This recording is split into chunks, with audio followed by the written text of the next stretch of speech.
legendary coach Joe Gilliam, and we're discussing some of the things in reference to the athletic program at Tennessee State University, as well as some of the notable personalities associated with that particular program. Of course, Coach, let's continue our discussion. The final thing that I learned from Ed Temple, and it might have been the most important of all, Doctor, was that athletics only has a place in schools if they emphasize academics.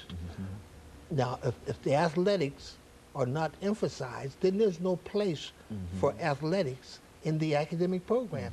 The question arises, why? To begin with, you know, what purpose is it serving? So what I learned from Ed Temple was that you had to take an active role in the academics of you. So as a result of being influenced by him, I started a study hall at Tennessee State University. I forced our players who needed to take tutors, and I monitored their relationship with their tutors. We have what we call the progress attendance report that had to be in my hands by 4 o'clock every Friday.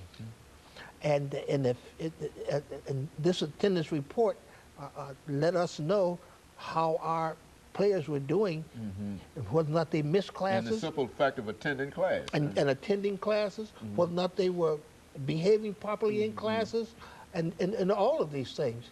And taking this active role in their life, I think is extremely important.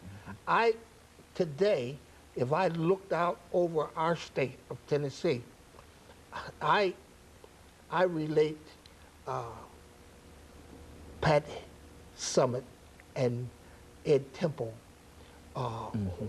similar in that they pay attention to all those levels of their athletes, so that graduation numbers are just phenomenal. Their success with their athletes is outstanding. Those people go on beyond, and then as Ed Temple, and I think Coach Summitt, they follow their athletes even after they leave them. And they're there for them, even way after they've left.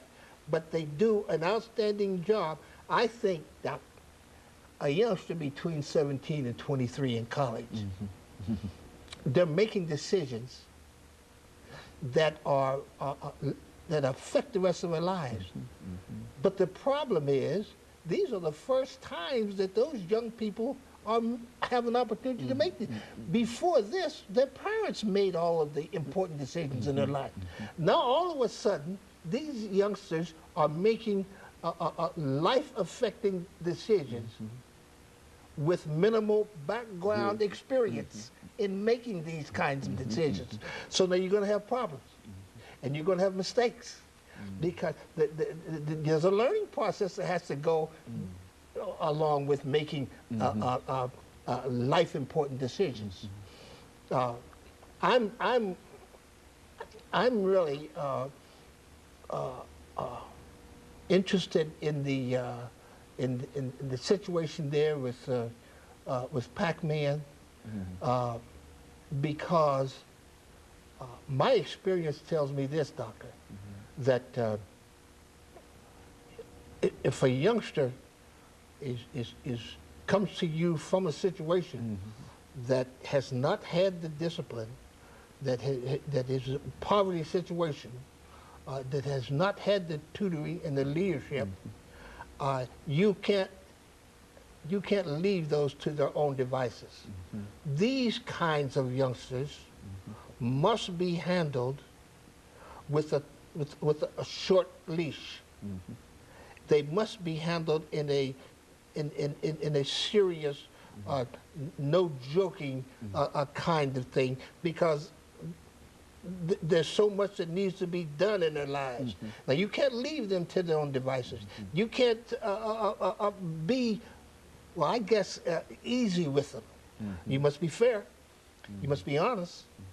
But you must be stringent, because their life and their background prior to coming to you they've needed this. Now, if you don't step into the void and afford that, what I would call tough love, you're losing. That's right. And